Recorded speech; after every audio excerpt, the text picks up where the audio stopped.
سامعین کرام، آپ سن رہی ہیں ایک دلچسپ اردو جاسوسی کہانی جس کا نام ہے دلدل۔ یہ اس سلسلے کی قسط نمبر 16 ہے۔ مجھے امید ہے آپ کو میری یہ کاوش پسند آ رہی ہوگی۔ آپ نے اگر ابھی تک میرا چینل کہانی گھر سبسکرائب نہیں کیا تو ابھی میرے چینل کو سبسکرائب کر کے بیل نوٹیفیکیشن آن کر لیجئے تاکہ آنے والی ہر نئی کہانی کی اطلاع بر وقت آپ تک پہنچ سکے۔ ساتھی، آپ کے چوکی کمانڈر سے ڈیل ہو چکی ہے، گائیڈ چلا کر بولا۔ جواب آیا، وہ بھی آپ کے ساتھ ہی بند ہوگا، وہاں اس سے شکایت کر لینا۔ اس کا مطلب ہے واقعی شدید گڑبڑ ہے۔ گائیڈ نے خود کلامی کی اور پھر اسماعیل شاہ سے مخاطب ہوا۔ شاہ جی، میں سموک گرنیڈ پھینک رہا ہوں، یہاں سے نکلنے کی پوری کوشش کرنی ہے۔ اگر ہم انڈیا کی سرحد تک پہنچ گئے تو شاید بچ جائیں۔ یہ کہتے ہوئے وہ اپنے بیگ سے سموک گرنیڈ نکالنے لگا۔ اسی وقت انہیں پھر تنبیہ کی گئی، اگر کسی نے غلط حرکت کی تو تمام بھون دیے جاؤ گے۔ یہ الفاظ دھمکی دینے والے کے منہ میں تھے کہ گائیڈ نے سموک گرنیڈ ان کی طرف اچھال دیا۔ دھماکے کی آواز کے ساتھ گاڑے دھوئیں کی چادر تن گئی۔ گائیڈ نے بجلی کسی صورت سے ایک اور سموک گرنیڈ بھی بیگ سے نکال کر پھینکا اور پھر پیچھے مڑ کر بھاگا۔ اسماعیل کے باقی ساتھی پہلے سے انڈیا کی سرحد کی جانب دوڑ پڑے تھے، مگر خود اسماعیل نے پیچھے دوڑنے کے بجائے زمین پر لیٹے لیٹے دائیں طرف کرالنگ شروع کر دی۔ اسے اندازہ تھا کہ دھواں پھیلتے ہی ان پر فائر کھول دیا جائے گا، اور یوں بھی دھواں صرف دکھاؤ کے حالات کو محدود کر سکتا ہے، گولی نہیں روک سکتا۔ اس کے پاس اتنا ٹائم نہیں تھا کہ وہ اپنے ساتھیوں کو یہ بات سمجھا سکتا۔ یوں بھی جان بچانے کی جبلت اسے سمجھا رہی تھی کہ وہ اپنے ساتھیوں سے علیحدہ ہو کر ہی اپنی جان بچا سکتا ہے۔ پروفیسر اے کے الفاظ اس کے ذہن میں گونجے، یاد رکھو، سب سے قیمتی آپ کی جان ہے، اور زندگی گزارنے کا پہلا اصول اپنی جان کی حفاظت ہے۔ اگر دوسرے کی بلی چڑھا کر آپ اپنی جان بچا سکتے ہیں تو دریغ نہ کریں۔ یہ نہ ہو وہ آپ سے پہلے یہ حرکت کر گزرے اور آپ کے پاس پچھتانے کا ٹائم نہ ہو۔ گو بے وقوفوں کی نظر میں یہ خود غرضی سمجھی جائے گی، مگر حقیقت میں زندگی گزارنے کا یہ ایک اہم ڈھنگ ہے۔ اپنی بات کی وضاحت کے لیے اس نے ایک مثال بیان کرتے ہوئے کہا تھا، میں نے ایک کتاب میں پڑھا کہ سائنسدانوں نے ایک کمرے میں بندریا کو اس کے بچے کے ساتھ بند کر دیا اور کمرے کے فرش کو گرم کیا گیا، تو جب تک گرمی قابل برداشت رہی، بندریا بچے کو گود میں اٹھا کر پھرتی رہی۔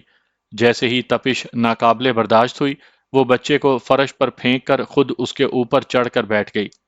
اس طرح اس بے زبان جانور نے ہمیں یہ تعلیم دی کہ سب سے پہلے پاکستان نہیں، اپنی جان ہے۔ جذباتی ہو کر موت کو گلے لگانا فقط بے وقوفی ہے۔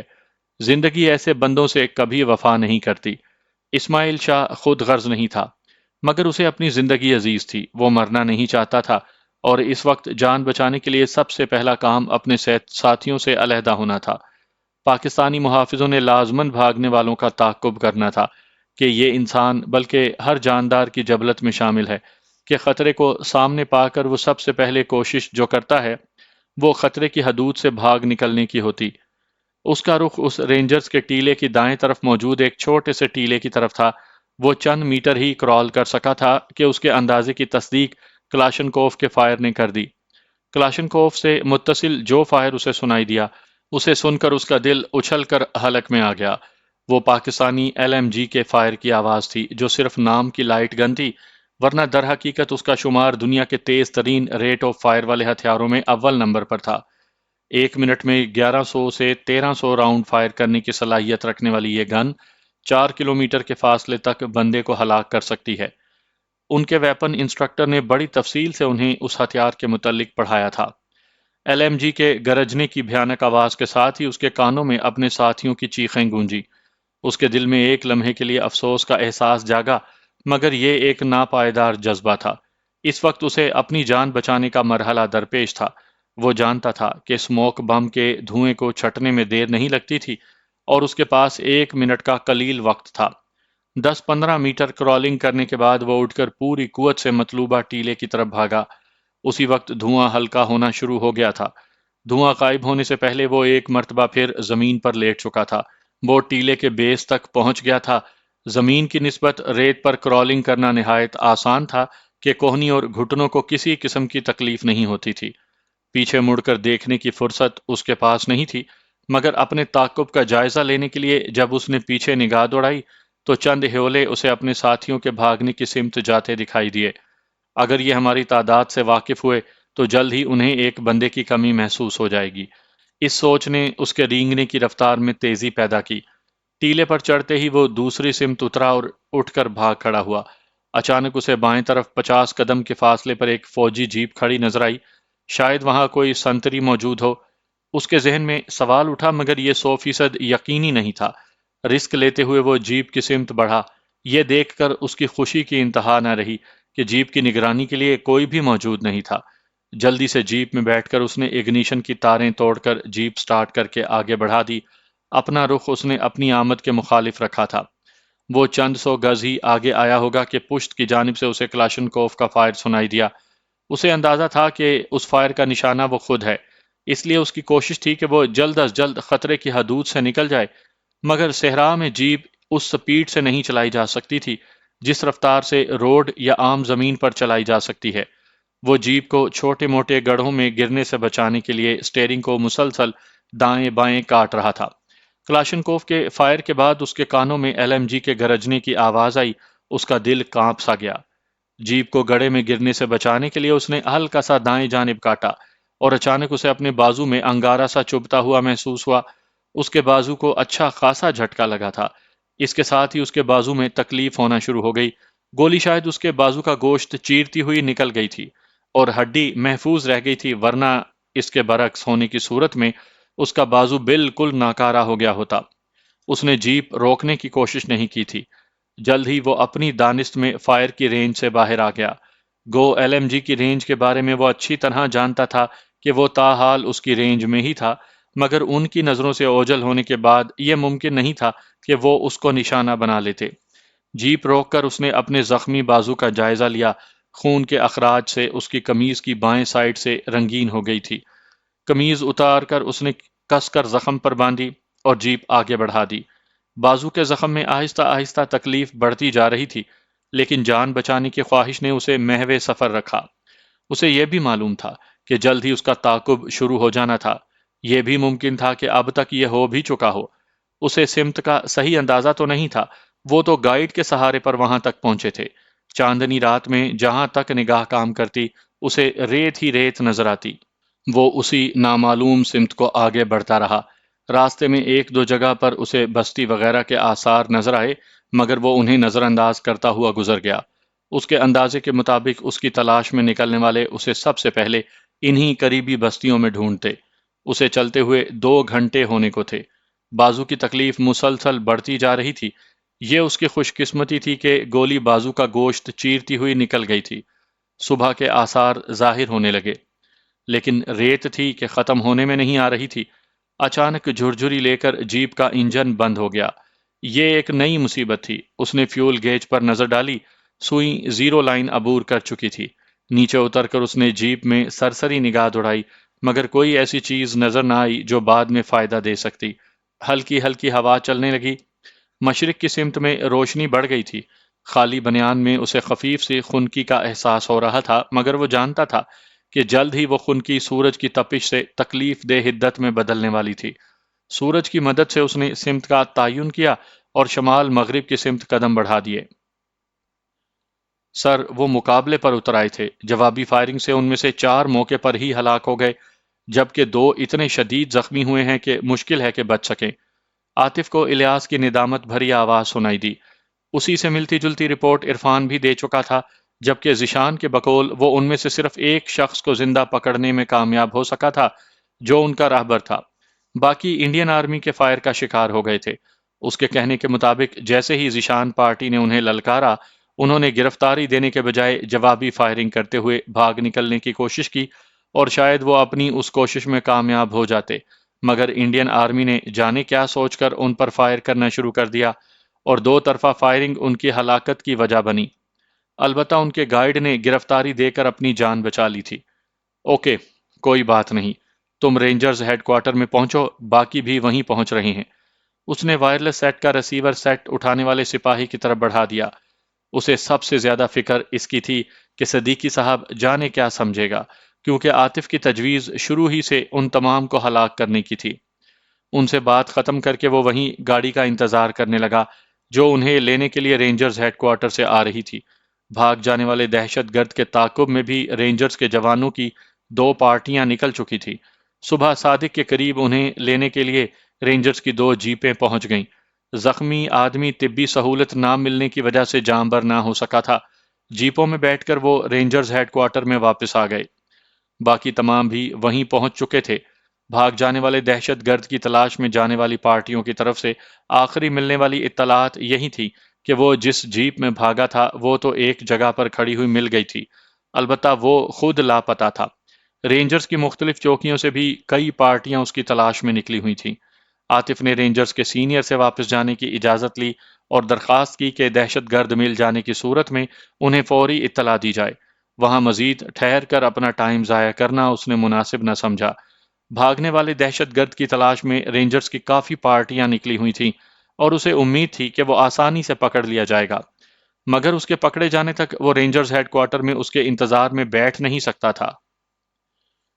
تنویر کی درخواست پر شہزادی نے وہیں ہوٹل میں چند دن گزارنے کی حامی بھر لی تھی۔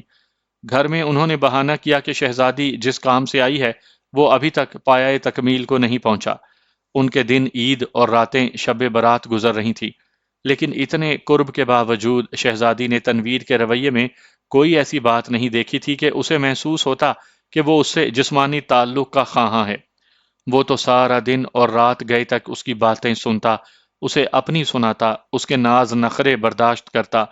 وہ عمر میں شہزادی سے کافی چھوٹا تھا، مگر ان دنوں شہزادی کو بڑا بڑا لگنے لگا تھا۔ دن کو عموماً وہ ساحل سمندر کی طرف نکل جاتے۔ وہ دن شہزادی کی زندگی کے خوشگوار دن تھے۔ اسے لگتا تھا کہ اس نے دوسرا جنم لیا ہے۔ دکھ اور غم کا کہیں سایہ تک نہ تھا۔ جب اسی سیر و تفریح میں 2 ہفتے گزر گئے تو ایک دن شہزادی نے از خود تنویر سے گھر واپسی کی بات کی۔ وہ اس وقت ساحل سمندر پر بنے ایک ریستوران میں موجود تھے۔ جانو، کتنا عرصہ اور یہاں گزاریں گے؟ چندا، اتنی جلدی بیزار ہو گئی ہو مجھ سے؟ تنویر شرارت سے بولا۔ وہ اسے پیار سے چندا کہتا تھا، جو شہزادی کو بہت بھلا محسوس ہوتا۔ تم سے کب بیزار ہوں؟ بھلا کوئی جینے سے بھی بیزار ہو سکتا ہے؟ تو پھر یہ کہ ہم دونوں جوان ہیں اور شیطان کسی بھی وقت ہمیں بہکا سکتا ہے، تو کیوں نہ اس سے پہلے ایک ایسے رشتے میں منسلک ہو جائیں جس سے ہمارے سارے فاصلے یکجا ہو جائیں۔ چندا، سچ؟ وہ حیرت انگیز مسرت سے بولا۔ تو اور کیا؟ اس کی آواز شرم سے کپ کپ آ گئی تھی۔ میں نے تو اس لیے یہاں سیر و تفریح کا پروگرام بنایا تھا کہ چند دن اپنی چاند کی قربت میں گزار دوں گا۔ گھر میں تو یہ موقع نہیں ملنے والا۔ فاطمہ باجی تیری جان ہی نہیں چھوڑتی، اور جہاں تک شادی کا تعلق ہے تو بابا سائیں واضح انداز میں کہہ چکے ہیں کہ تعلیم مکمل ہونے کے بعد ہی شادی ہوگی۔ تو کیا ہوا، چند سال کی ہی تو بات ہے۔ وہ شرارت سے مسکرائی۔ اب تو ایک لمحہ گزارنا بھی مشکل ہے۔ وہ اس کا ہاتھ اپنے لبوں سے لگاتا ہوا بولا۔ گھر جا کر فاطمہ باجی کو تیار کرو کہ وہ انکل سے بات کریں۔ انکل اس کی کوئی بات نہیں ٹھکراتے۔ باجی بھی نہیں مانیں گی نا؟ تنویر کے لہجے میں مایوسی تھی۔ اگر میں اسے کہہ دوں؟ یہ بات کہتے ہوئے شہزادی کا چہرہ شرم سے لال ہو گیا تھا۔ کبھی کبھی وہ اپنے احساسات کی شدت پہ خود بھی حیران رہ جاتی تھی کہ جانے اسے ہو کیا گیا تھا کہ وہ شرم و حیا اسے چھو کر بھی نہیں گزری تھی، جو مردوں کو کھلونا سمجھتی تھی۔ یہاں تک کہ گھاگ اور خراٹ قسم کے مرد بھی اس کے سامنے بھیگی بلی بن جایا کرتے تھے، جبکہ یہاں ایک کم سن جوان کے سامنے اس کی آنکھیں بھی نہیں اٹھتی تھیں۔ شاید اس کی وجہ اس کا اسلام قبول کر لینا تھا، یا پھر اسے زندگی میں پہلی مرتبہ سچا چاہنے والا مل گیا تھا، اس لیے۔ سچ چندا؟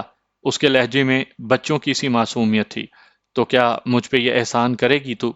ہاں، مگر اس کے لیے تجھے ایک وعدہ کرنا ہوگا۔ مجھے ہر شرط منظور ہے۔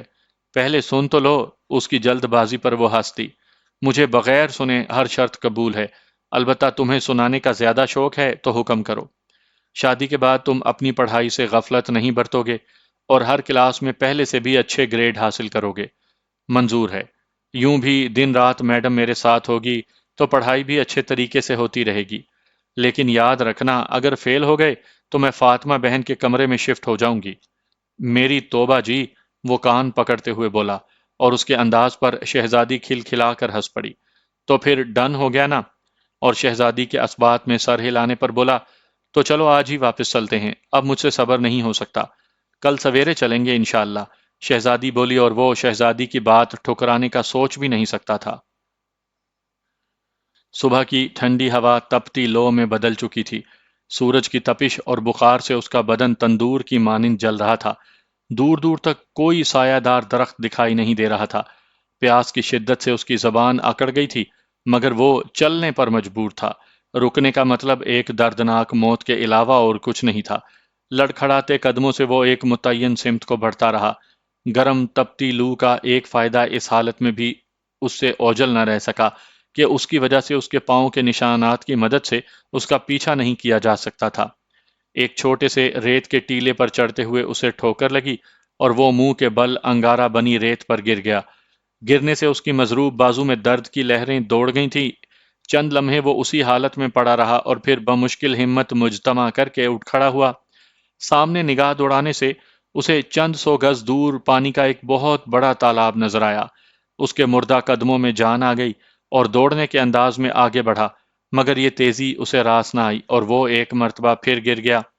اس دفعہ اس نے اٹھنے میں دیر نہیں لگائی۔ پانی کی شکل میں اسے زندگی کی نوید نظر آئی تھی۔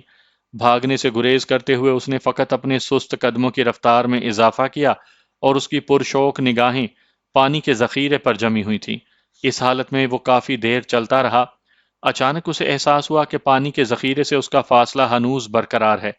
یہ خیال آتے ہی اس کے دماغ کو جھٹکا لگا۔ یاد رکھنا، ہو سکتا ہے تم کبھی صحرا میں پھنس جاؤ تو خود کو سراب کے دھوکے میں نہ پھنسنے دینا۔ اس کے کانوں میں اپنے فزیکل انسٹرکٹر کی آواز گونجی۔ پیاس کی شدت اور دھوپ کی چمک سے تمہیں اپنے سامنے ٹھاٹھیں مارتا دریا نظر آئے گا، لیکن یہ پانی نہیں، فقط نظر کا دھوکا ہوگا۔ اس سے متاثر ہو کر زیادہ تر آدمی اس تک پہنچنے کی تگ و دو میں بھاگ بھاگ کر اپنی رہی سہی توانائی سے بھی ہاتھ دھو بیٹھتے ہیں۔ ایسی حالت میں اپنی توانائی برقرار رکھنے کے لیے ضروری ہے کہ تم دن کو کوئی سایہ دار جگہ تلاش کر کے آرام کرو اور رات کو سفر کرو۔ اگر چلنا ضروری ہو تو نہایت سست قدموں سے چلنا، بدن کو ڈھیلا رکھنا اور کسی درخت کی تلاش میں اپنی نگاہیں دوڑاتے رہنا۔ پیاس کی شدت اور تھکن سے زیادہ تم ہمت ہارنے سے موت کا شکار بنو گے۔ ہمت کبھی نہ ہارنا۔ اس نے اونچی آواز میں خود کلامی کی، میں ہمت نہیں ہاروں گا، میں ہمت نہیں ہاروں گا، میں ہمت نہیں ہاروں گا۔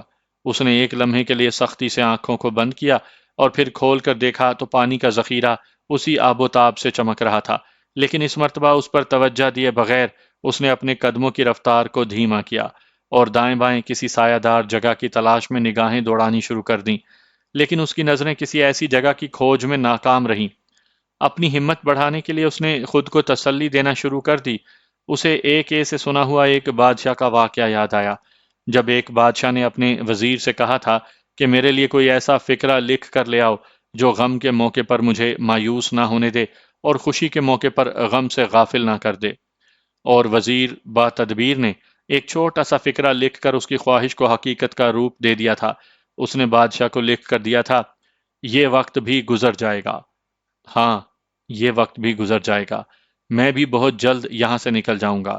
اس نے خود کو حوصلہ دیا، مجھے یہاں سے نکلنا ہی ہوگا، اپنے والدین کے قاتل سے بدلہ لینے کے لیے، اپنی بہن کی عصمت دری کرنے والے کو کیفر کردار تک پہنچانے کے لیے۔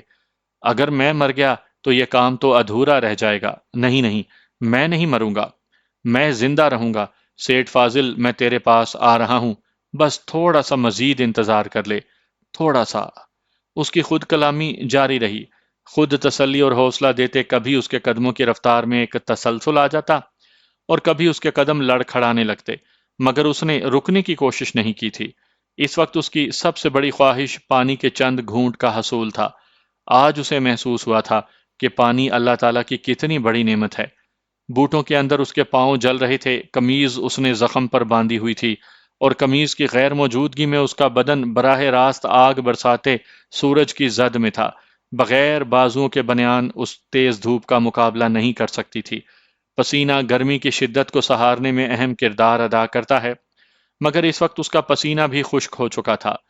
لوہے کے کام اور اس کے بعد 15 ماہ کی کڑی تربیت نے اس کی قوت برداشت میں اضافے کے ساتھ ساتھ اسے نہایت سخت جان بنا دیا تھا، مگر اس وقت صحرا کی بے رحم سختیوں کے سامنے وہ خود کو بے بس سا محسوس کر رہا تھا۔ زخم پر بندھی ہوئی پٹی خون سے تر ہو کر اکڑ گئی تھی۔ خون رسنا کب کا بند ہو چکا تھا، جبکہ سفید قمیض پر خون کے دھبے واضح نظر آ رہے تھے۔ ایک جگہ وہ چند لمحے سستانے کے لیے رکا، مگر ریت پر بیٹھنے کے بجائے اس نے کھڑے کھڑے آرام کو ترجیح دی، کیونکہ ریت پر بیٹھنے کا مطلب اذیت کے علاوہ اور کچھ نہیں تھا۔ وہ وہاں سے آگے بڑھا۔ سامنے ایک کافی پھیلا ہوا ریت کا ٹیلا تھا، اتنا بڑا کہ اس کو بغلی طرف سے کراس کرنے میں کافی ٹائم لگ جاتا۔ وہ آہستہ آہستہ اس ٹیلے پر چڑھنے لگا۔ شاید قدرت کو اس پر رحم آ گیا تھا کہ ٹیلے کی بلندی پر پہنچ کر جب اس نے سامنے نگاہ دوڑائی تو اسے کھجور کے درختوں کا ایک جھنڈ نظر آیا۔ اس سے تھوڑے فاصلے پر چند کچے مکانات بھی موجود تھے۔ اس بے رونق سے مقام پر موجود یہ کچے جھونپڑے اسے جنت ارضی کا نمونہ نظر آئے۔ اس کا جی چاہا کہ وہ بھاگ کر وہاں پہنچے کہ کچھ اور نہ سہی پینے کے لیے پانی تو لازماً دستیاب ہو جاتا۔ اپنی اس خواہش پر اس نے بڑی مشکل سے قابو پایا۔ اس طرح بغیر دیکھے بھالے وہاں جانے میں یہ اندیشہ بھی تھا کہ اسے تلاش کرنے والے وہاں پہلے سے موجود نہ ہوں۔ ریت کے ٹیلے پر کھڑا ہوا بندہ دور سے آسانی سے نظر آ سکتا تھا۔ یہ سوچتے ہی وہ تیزی سے نیچے اتر آیا۔ ان کچے گھروں کے درمیان اسے کسی قسم کی چہل پہل نظر نہیں آئی تھی، اور اس کی وجہ اس کے علاوہ اور کچھ نہیں تھی کہ گرمی کی شدت نے سب کو سر چھپانے پر مجبور کر دیا تھا۔ بستی میں داخل ہونے کے بجائے اس نے کھجوروں کے جھنڈ میں جانے کو ترجیح دی۔ کھجوروں کا وہ جھنڈ جھونپڑوں کے کافی قریب تھا۔ وہاں پہنچنے پر بھی وہ کسی ذی روح کو دیکھنے میں ناکام رہا تھا۔ اچانک اسے احساس ہوا کہ وہ بستی لوگوں کے وجود سے خالی ہے۔ اپنے اس احساس کی کوئی عقلی توجیہ اس کے پاس نہیں تھی، بس اس کی چھٹی حس کہہ رہی تھی کہ وہ بستی خالی ہے۔ اپنی اس خلش کو دور کرنے کے لیے وہ کھجوروں کے جھنڈ میں رکنے کے بجائے ان جھونپڑوں کی طرف بڑھا۔ پہلے جھونپڑے کے دروازے کے سامنے پڑا ریت کا ڈھیر اس کے اندازوں کی تصدیق کر رہا تھا۔ دروازے کی کنڈی کھول کر اس نے اسے اندر کی طرف دھکیلا۔ وہ ہلکی سی چرچراہٹ کے ساتھ کھل گیا۔ اندر جھانکنے پر اسے جھونپڑا ہر قسم کے سامان سے آری نظر آیا۔ دروازے کو کھلا چھوڑ کر وہ اگلے جھونپڑے کی طرف بڑھا۔ اس کے دروازے کی کنڈی ٹوٹی ہوئی تھی، وہ جھونپڑا بھی اسے خالی نظر آیا۔ وہ ہمت ہارے بغیر فردن فردن سب جھونپڑوں کو کھولنے لگا۔ پانچویں چھٹے جھونپڑے میں اسے دو تین مٹکے پڑے دکھائی دیے۔ وہ تیر کی طرح ان کی طرف بڑھا۔ ایک مٹکے کی تہہ میں اسے پانی کی ایک قلیل سی مقدار نظر آئی، مگر وہاں پر کوئی ایسا برتن موجود نہیں تھا جس کی مدد سے وہ پانی پی سکتا۔ پانی کے مٹکے ساتھ پڑے ہوئے خالی مٹکے کو اس نے ایسے انداز میں توڑا کہ اس کا صرف پیندے والا حصہ ہی باقی رہ سکا تھا۔ اس کی حیت کشکول نما ہو گئی تھی۔ پانی کے مٹکے کے سامنے وہ پیندہ رکھ کر اس نے اپنے ہاتھوں سے وہ مٹکا اس پیندے پر جھکا دیا۔ مٹکے میں موجود تین چار گلاسوں کے بقدر گدلا پانی اس پیندے میں جمع ہو گیا۔ وہ پانی بالکل پینے کے قابل نہیں تھا۔ عام حالات میں شاید وہ اس پانی سے ہاتھ دھونا بھی پسند نہ کرتا، مگر اس وقت وہ پانی اسے آب حیات سے کم دکھائی نہیں دیا۔ سارا پانی وہ بغیر سانس لیے پی گیا۔ پانی کا ذائقہ بدلا ہوا تھا، اس میں ہلکی سی بو بھی آ رہی تھی، لیکن اس وقت نہ تو اسے وہ بو متنفر کر سکی اور نہ ذائقے کی تبدیلی نے اس کے دل میں کوئی کراہت پیدا کی۔ پانی پیتے ہی اسے لگا جیسے اس کے جسم میں جان پڑ گئی ہو۔ وہ وہیں جھونپڑے کی دیوار کے ساتھ ٹیک لگا کر بیٹھ گیا۔ اس کے حواس پر غنودگی چھانے لگی، اور پھر اسے پتا ہی نہ چلا کہ کب اس کی آنکھیں بند ہو گئیں اور وہ بیٹھے بیٹھے سو گیا۔ عاطف، یہ بہت برا ہوا۔ 24 بندوں میں صرف ایک آدمی زندہ ہاتھ لگا ہے۔ صدیقی صاحب خفگی بھرے لہجے میں بولے، سر آئی ایم سوری، مگر حالات ہی کچھ ایسے ہو گئے تھے۔ اگر ہم انہیں زندہ گرفتار کرنے کے چکروں میں پڑ جاتے تو شاید آدھے سے زیادہ بندے فرار ہونے میں کامیاب ہو جاتے۔ اس صورت میں ہمیں زیادہ نقصان اٹھانا پڑتا۔ فرار ہونے والے کا کچھ پتا چلا؟ نہیں سر۔ اس کی شناخت بھی نہیں ہو سکی نا؟ جی سر۔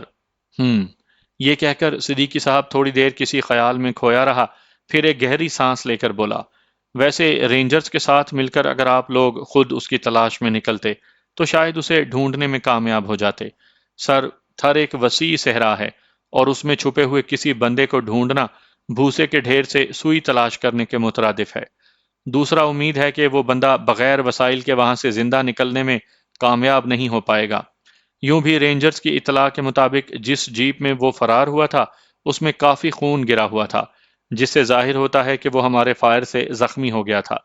ایسی صورت میں اس کا صحیح سالم کسی شہر تک پہنچ جانا کرامت ہی ہو سکتی ہے۔ گرفتار ہونے والے بندے سے کوئی کام کی بات معلوم ہو سکی ہے؟ وہ ایک پیشہ ور گائیڈ ہے سر۔ معاوضہ لے کر دونوں ممالک کے سمگلرز اور غیر قانونی سرحد پار کرنے والوں کو ان پیچیدہ راستوں میں رہنمائی کرتا ہے۔ دونوں ممالک کے سرحدی محافظوں سے اس کے کافی گہرے تعلقات ہیں۔ یہ 4 گائیڈ تھے، ہر 5 دہشت گردوں کے ساتھ ایک گائیڈ، 3 گائیڈ دہشت گردوں کے ساتھ ہی ہلاک ہو گئے۔ صرف یہی زندہ ہاتھ لگا۔ اس کے علاوہ اگر کیس میں کوئی ضروری تفصیل رہ گئی ہو؟ کوئی نہیں ہے سر۔ رینجرز کو بتایا ہوا ہے کہ فرار ہونے والے دہشت گرد کے زندہ یا مردہ گرفتار ہونے کی صورت میں ہمیں ضرور مطلع کیا جائے۔ اوکے، چلو، تاکہ بدر الدین صاحب کو تفصیل سے ساری صورتحال سے آگاہ کر دیں۔ چلیں سر۔ عاطف نے بھی نشست چھوڑ دی۔ مضروب بازو کی اضطراری حرکت سے اٹھنے والی درد کی لہر سے اس کی آنکھ کھل گئی۔ جھونپڑی کے کھلے دروازے سے نظر آنے والے بیرونی منظر سے اس نے اندازہ لگایا کہ وہ کافی دیر غافل رہا ہے۔ درجہ حرارت میں ہلکی سی کمی آ گئی تھی، مگر یہ کوئی قابل ذکر کمی نہیں تھی۔ اس نے اٹھ کر جھونپڑی سے باہر جھانکا۔ سورج غروب ہونے میں کچھ دیر باقی تھی۔ وہ باہر آ گیا۔ جب تک وہ باقی جھونپڑیوں میں جھانکتا، سورج کی سفیدی شوخ زردی میں بدل چکی تھی۔ ان جھونپڑوں میں بھی اسے کوئی ایسی چیز نہ ملی جو اس کے کسی کام آ سکتی۔ سورج غروب ہونے کے مقام سے وہ اپنی سمت کا تعین کر کے چل پڑا۔ چند گھنٹوں کے آرام اور پانی پینے سے گو اس کی حالت پہلے کی نسبت کافی بہتر ہو گئی تھی، مگر بازو کے درد میں افاقے کے بجائے اضافہ ہو گیا تھا۔ سورج کا پیلا گولا آہستہ آہستہ افق کے نیچے غائب ہو گیا۔ سورج غروب ہونے کے بعد بھی اسے گرمی کی شدت میں کوئی واضح کمی محسوس نہ ہوئی، لیکن صحرا کے مزاج سے نا آشنا ہونے کے باوجود اتنا بہرحال وہ جانتا تھا کہ ریت جلد ہی ٹھنڈی ہو جائے گی۔ راستے کے بارے اسے کچھ خبر نہیں تھی، اور نہ ہی وہ جانتا تھا کہ اسے مزید کتنا چلنا پڑے گا۔ 2-3 گھنٹے مسلسل چلنے کے بعد اسے دور ایک جگہ پر روشنی نظر آئی۔ اس نے اپنا رخ اسی روشنی کی سمت کر لیا۔ دور نظر آنے والی روشنی اتنی دور نہیں تھی جتنی اسے محسوس ہوئی تھی۔ وہ لالٹین کی روشنی تھی اور مدھم ہونے کی وجہ سے وہ دور محسوس ہو رہی تھی۔ 2-3 گھنٹوں کے سفر نے اسے نڈھال کر دیا تھا۔ یوں بھی صحرا کے اندر چلنا عام زمین کی نسبت دشوار ہوتا ہے، اور اس کی تو طبیعت بھی ٹھیک نہیں تھی۔ پیاس نے ایک دفعہ پھر اپنا رنگ جمانا شروع کر دیا تھا۔ وہ روشنی سے 100-150 گز دور رک گیا۔ رات کے اندھیرے کی وجہ سے اسے بستی کے پھیلاؤ کا صحیح اندازہ نہیں ہو پایا، مگر اکا دکا جھونپڑوں میں جلنے والے لالٹینوں سے اندازہ ہو گیا کہ وہ پیچھے گزرنے والی ویران بستی سے دگنی تگنی ضرور تھی۔ بستی کے پرلے کنارے سے اسے کتے کے بھونکنے کی آواز ایک تسلسل کے ساتھ سنائی دے رہی تھی۔ جانے وہ کیوں اتنی شدت سے بھونک رہے تھے؟ کتوں کا یہ بھونکنا اس کے لیے خطرے کا سگنل تھا۔ وہ نہیں چاہتا تھا کہ بستی میں اس کی آمد کے بارے میں کسی کو معلوم ہو۔ اس کے ساتھ وہ اس بستی کو بائی پاس بھی نہیں کر سکتا تھا۔ پانی اور خوراک کا حصول اس کی اشد ضرورت تھی، اور اگلی بستی نہ جانے کب آتی۔ گھڑی دیکھنے پر اسے رات کے 10 بجتے نظر آئے۔ گرمیوں میں رات کے 10 بہت جلد بجتے ہیں، اور اتنے بجے لوگوں کی چہل پہل عام ہوتی ہے۔ مگر یہ شہر یا بڑے قصبوں کا مزاج ہے۔ وہ بستی تو ایسی تھی جس میں لوگ سر شام ہی سو جاتے ہوں گے۔ اچانک اس کے ذہن میں خیال آیا کہ کتوں کے اتنی شدت سے بھونکنے پر بھی بستی کے لوگوں میں کسی رد عمل کا نظر نہ آنا اس بات کی علامت ہے کہ یہ معمول کی بات ہے۔ پہلے اس کا ارادہ ہوا کہ 2-2:30 بجے اس بستی میں داخل ہو، مگر پھر اپنا ارادہ بدلتے ہوئے اس نے اپنے قدم بستی کی اندرونی جانب بڑھا دیے۔ ایسی بستی میں اول شب داخل ہونا آخر شب میں داخل ہونے سے بہتر تھا۔ یوں بھی اس وقت چاند پوری طرح نہیں ابھرا تھا۔ بستی کے چند گھروں کے اندر ہی روشنی نظر آ رہی تھی۔ زیادہ تر گھر اندھیرے میں ڈوبے ہوئے تھے۔ کچی مٹی کے بنے گھروں کی 4 دیواریاں اتنی بلند نہیں تھیں۔ بستی کے پہلے گھر کی لالٹین کی روشنی اسے سب سے پہلے نظر آئی تھی۔ صحن میں 4 پائیوں پر اسے 3 آدمی لیٹے ہوئے نظر آئے۔ لالٹین کچی کوٹھڑی کی دیوار کے ساتھ لٹکی ہوئی تھی۔ اسماعیل اس گھر کو نظر انداز کرتا ہوا آگے گزر گیا۔ 18-19 کا چاند مشرق کی جانب سے اپنا سر اٹھا رہا تھا۔ اس کی دودھیا روشنی میں اندھیرے میں ڈوبے مکانات کے حولے واضح نظر آنے لگے۔ مکانات کسی ترتیب میں بنے ہوئے نہیں تھے۔ جس کو جو جگہ مناسب لگی تھی اس نے وہاں گھر بنا لیا تھا۔ مکانات کے بکھرے ہونے کی وجہ سے گلیوں کی کوئی شکل نہیں بن پائی تھی۔ بستی کی مغربی سمت اسے درختوں کے جھنڈ دکھائی دیے۔ وہ دائیں بائیں مکانات کو غور سے دیکھتا ہوا آگے بڑھتا گیا۔ اسی دوران اس کی نظر ایک کافی بڑے مکان پر پڑی۔ اس کی 4 دیواری بھی باقی گھروں کی طرح چھوٹی چھوٹی تھی۔ صحن میں نگاہ دوڑانے پر اسے 4-5-6 افراد 4 پائیوں پر لیٹے نظر آئے۔ 4 دیواری عبور کرنے میں اسے کافی دقت ہوئی۔ بائیں بازو پر موجود گولی کے زخم نے اس کی کارکردگی کو آدھا کر دیا تھا۔ اگر چار دیواری 1 فٹ بھی مزید اونچی ہوتی تو شاید اس سے عبور نہ ہو پاتی۔ دیوار سے نیچے اترتے وقت کتے کی موجودگی کا اندیشہ اس کے ذہن میں جاگزیں رہا، لیکن خیریت رہی۔ وہ دبے پاؤں کچے کوٹھے کی طرف بڑھا۔ کوٹھے کا دروازہ بھیڑا ہوا تھا۔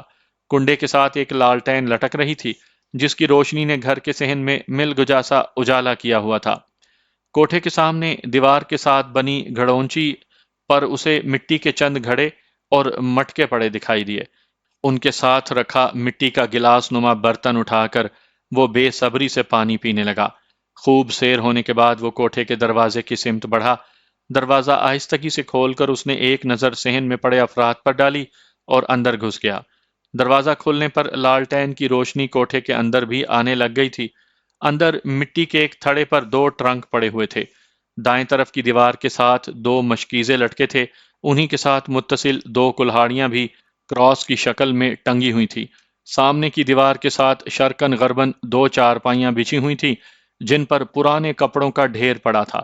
ٹرنکوں کے اوپر رکھی چنگیر میں اسے 2 موٹی موٹی روٹیاں ملی۔ چھوٹا سا نوالا لینے پر اسے صاف محسوس ہوا کہ وہ گندم کے بجائے کسی اور اناج سے بنی تھیں۔ اسے اس جنس کی پہچان نہ ہو سکی کہ زندگی بھر وہ صرف گندم کی روٹی سے مستفید ہوا تھا۔ چارپائی سے ایک زنانہ دوپٹہ اٹھا کر اس نے دونوں روٹیوں کو اس میں لپیٹ لیا کہ کچھ نہ ہونے سے ہونا بہتر تھا۔ دونوں ٹرنکوں کی تلاشی لینے پر اسے صرف زنانہ اور مردانہ کپڑے بھرے نظر آئے۔ مناسب سا مردانہ جوڑا اور اجرک نکال کر اس نے اپنے پاس رکھ لی۔ روٹیوں کو بغل میں داب کر اس نے دیوار سے ایک مشکیزہ اور کلہاڑی اتاری اور باہر نکل آیا کہ اس کے علاوہ اسے کوٹھے میں اپنے کام کی کوئی چیز نظر نہیں آئی تھی۔ مشکیزے کو بھرنے کے لیے وہ گھڑونچی سے پانی کا بھرا گھڑا اٹھا کر مکان کے پچھواڑے آ گیا۔ تھوڑی دیر میں اس نے گھڑے کے پانی گلاس نما برتن کی مدد سے مشکیزے میں منتقل کر لیا اور مشکیزے کو دائیں کندھے سے لٹکا کر وہ گھر کا داخلی دروازہ استعمال کرتا ہوا باہر نکل آیا۔ روٹیوں کی پوٹلی اور کپڑے بھی گانٹھ لگا کر اس نے کندھے سے لٹکا لیے تھے۔ مکان سے باہر نکل کر وہ مطلوبہ سمت کو چل پڑا۔ درختوں کا جھنڈ اس کے راستے میں ہی پڑتا تھا۔ وہاں ایک درخت کے تنے سے بندھے 2 اونٹ دیکھ کر اسے لگا کہ اس کی خوش قسمتی عروج پر ہے۔ صحرا کے اندر اونٹ سے بہتر سواری کا تصور ہی ناممکن تھا۔ اونٹوں کے کجاوے ان سے چند قدم ہٹ کر مکان کی دیوار کے ساتھ رکھے تھے۔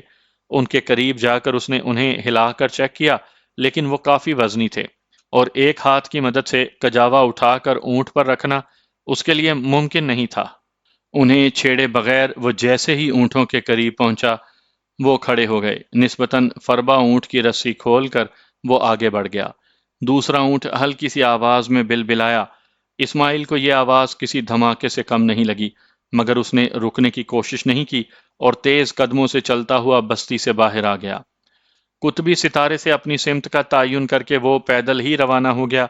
اسے پتا تھا کہ اونٹ کا مالک لازمی اونٹ لے جانے والے کا پیچھا کرنے کی کوشش کرے گا، اس لیے وہ صبح ہونے سے پہلے بستی سے مناسب فاصلہ پیدا کر لینا چاہتا تھا۔ بستی سے تھوڑی دور آ کر اس نے زخم پر بندھی اپنی قمیض کھولی اور اجرک سے ایک چوڑی پٹی پھاڑ کر زخم پر کس کے باندھ لی۔ جینز کی پینٹ اور خون آلود قمیض اس نے وہیں ریت کے اندر دفن کر دی۔ نیا لباس پہن کر وہ اونٹ کو ہشکار کر بٹھانے کی کوشش کرنے لگا۔ اونٹ کی سواری اس نے زندگی میں صرف 2 دفعہ کی تھی، وہ بھی ساحل سمندر پر، جہاں اونٹ پر کجاوا کسا ہوا تھا۔ اب اس کے برعکس اس نے ایک لمبا سفر اونٹ کی ننگی پیٹھ پر بیٹھ کے کرنا تھا۔ گو یہ ایک مشکل کام تھا، مگر پیدل چلنے سے بدرجہ بہتر تھا۔ تھوڑی سی کوشش سے اونٹ بلبلاتے ہوئے نیچے بیٹھ گیا۔ احتیاط سے اس کی پیٹھ پر بیٹھتے ہوئے اس نے اس کی کوہان کے بالوں کو مضبوطی سے پکڑا اور نکیل کو ہلکے سے جھٹکا دیا تو اونٹ اپنے فطرتی انداز میں اٹھ کھڑا ہوا۔ ایک لمحے کے لیے تو اسماعیل کو لگا کہ وہ گر جائے گا، مگر خیریت رہی۔ اونٹ کھڑا ہو کر چل پڑا۔ پانی کی مشک اپنے کندھے سے اتار کر اس نے اپنی ٹانگوں اور اونٹ کی کوہان کے درمیان رکھ دی تھی۔ اونٹ کی نارمل رفتار بھی اسماعیل کی رفتار سے کئی گنا تیز تھی۔ اونٹ کو اگر صحرا کا جہاز کہا جاتا ہے تو کچھ غلط نہیں کہا جاتا۔ اونٹ کے مالک کے متعلق اسماعیل کے ذہن میں ہمدردی کا احساس جاگزیں رہا کہ اس غریب کا اتنا قیمتی جانور وہ چرا کر لے جا رہا ہے، اور پھر صحرا میں تو اس کی قیمت اور بھی زیادہ تھی۔ موسم کافی خوشگوار ہو گیا تھا۔ صحرا کی راتیں یوں بھی کافی ٹھنڈی ہوتی ہیں۔ چاند کی ہلکی ہلکی روشنی نے ماحول کو روشن کیا ہوا تھا۔ اور اونچے نیچے ٹیلوں اور ہموار جگہوں پر اس کا سفر جاری رہا۔ راستے میں آنے والی ایک اور بستی کو اس نے بائی پاس کیا اور چلتا رہا۔ 3-4 گھنٹے مسلسل چلنے کے بعد اسے بھوک محسوس ہوئی۔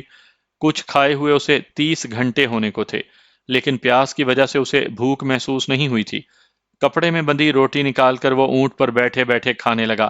روٹی گھی سے چپڑی گئی تھی، اس کے باوجود کافی خشک تھی۔ وہ بمشکل ایک روٹی کھا سکا۔ دوسری روٹی کو اس نے دوبارہ کپڑے میں لپیٹ لیا۔ چلتے اونٹ پر پانی پینا اس کے لیے مشکل تھا، اس کے لیے اسے اونٹ روکنا پڑا۔ پانی پی کر وہ دوبارہ روانہ ہوا۔ وہ جلد از جلد اس صحرا سے نکل جانا چاہتا تھا، مگر شیطان کی آنت سے لمبا صحرا جانے کب ختم ہوتا۔ صبح صادق ہوتے ہی اس کی بے چین نگاہیں دائیں بائیں کسی سایہ دار جگہ کی تلاش میں سرگرداں ہو گئیں۔ وہ سخت قسم کی تھکن محسوس کر رہا تھا۔ کافی دور اسے درختوں کا ایک جھنڈ نظر آیا جو اس کے جانے کی سمت سے چند سو گز ہٹ کر تھا۔ اس کا رخ اسی جانب ہو گیا۔ طلوع آفتاب سے تھوڑا پہلے وہ اس جھنڈ کے قریب پہنچ گیا۔ اونٹ بٹھا کر وہ نیچے اترا اور اس کی نکیل کی رسی درخت کے تنے سے باندھ کر وہ پاؤں پسار کر ٹھنڈی ریت پر بیٹھ گیا۔ اونٹ درخت کے پتوں پر منہ مارنے لگ گیا تھا۔ مشکیزے سے تھوڑا سا پانی پی کر اسماعیل نے مشکیزے کو سر کے نیچے رکھا اور لیٹ گیا۔ نیند کے معاملے میں وہ بہت سخت جان تھا، مگر مسلسل بے آرامی نے اسے تھکا دیا تھا۔ بازو کے زخم میں بھی درد بڑھتا جا رہا تھا۔ یہ تو اس کی خوش قسمتی تھی کہ گولی بازو سے پار ہو گئی تھی، ورنہ اس کے لیے مزید تکلیف کا باعث بنتی۔ تھوڑی دیر بعد ہی اس کی آنکھیں بند ہونے لگیں اور وہ نہ چاہتے ہوئے بھی سو گیا۔ کرنل امیت بہت برا ہوا، بہت زیادہ۔ بریگیڈیئر ونود کمار کے لہجے میں پریشانی کے ساتھ غصے کا عنصر نمایاں تھا۔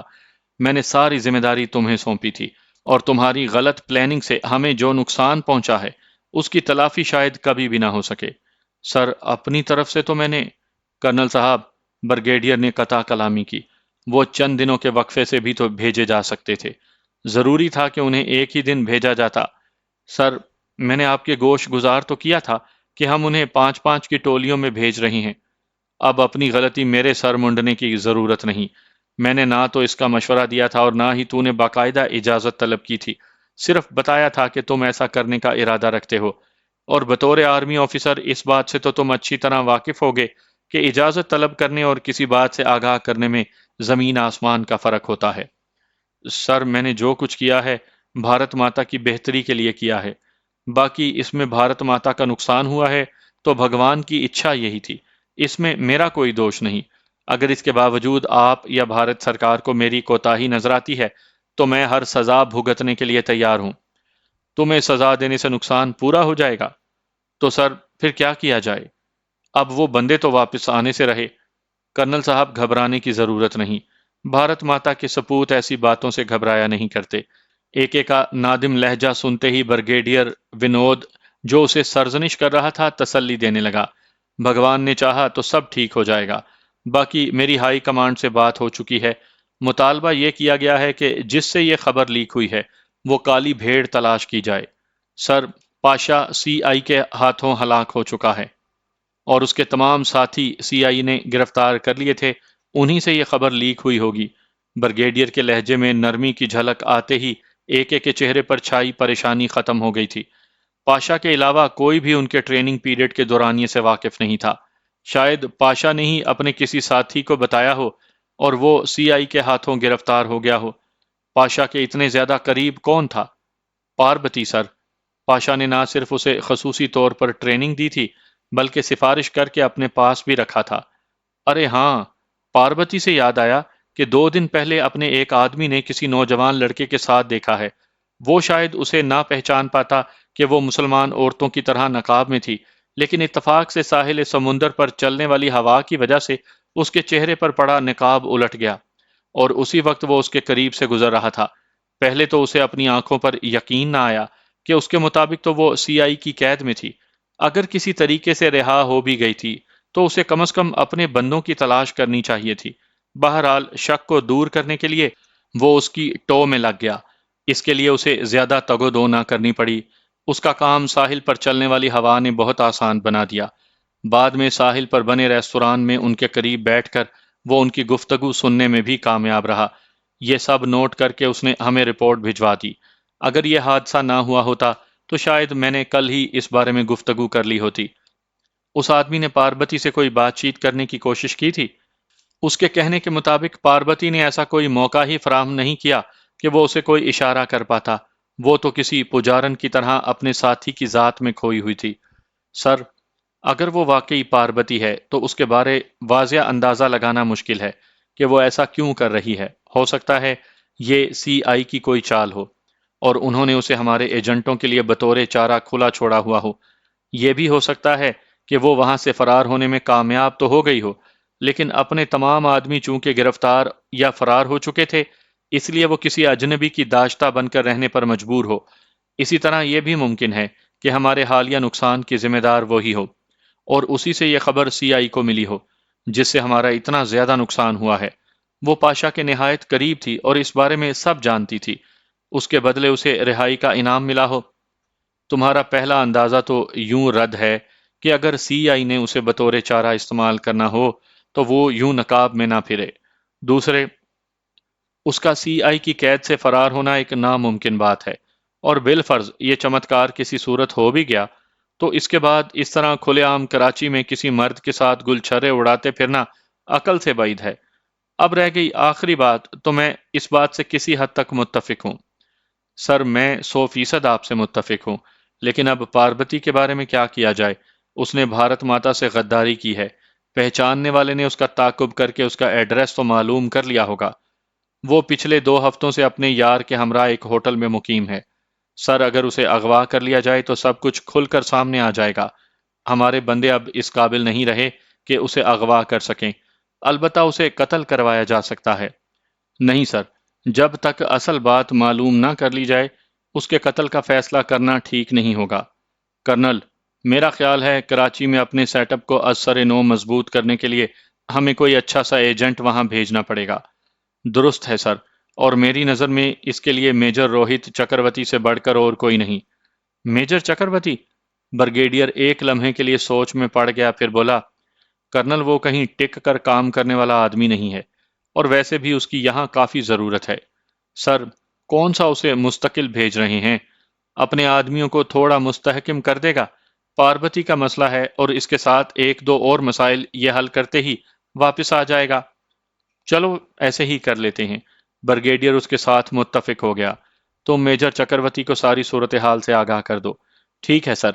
باقی ایک سرحدی مخبر سے پتہ چلا ہے کہ ان بندوں میں ایک سی آئی نے زندہ گرفتار کر لیا تھا اور ایک فرار ہونے میں کامیاب ہو گیا ہے۔ یہ پتہ نہیں چلا ہے کہ وہ ہیں کون کون۔ کرنل، فرار ہونے والا اگر انڈیا کی طرف آتا تو ابھی تک ہمارے پاس پہنچ چکا ہوتا۔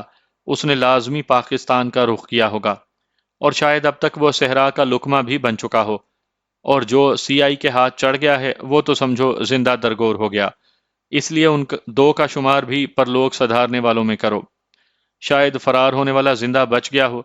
ایک امید بھرے لہجے میں بولا، یہ ذمہ داری بھی میجر روہت کے ذمہ لگاؤ کہ وہ اس فرار ہونے والے کا بھی سراغ لگائے۔ ہاں، یہ ٹھیک ہے۔ یہ کہہ کر وہ اٹھتے ہوئے بولا، سر اجازت دیں تاکہ میں میجر روہت کو بلا کر ساری صورتحال سے آگاہ کر دوں۔ Okay, wish you good luck. Brigadier نے اس کی جانب مسافے کے لیے ہاتھ بڑھا دیا۔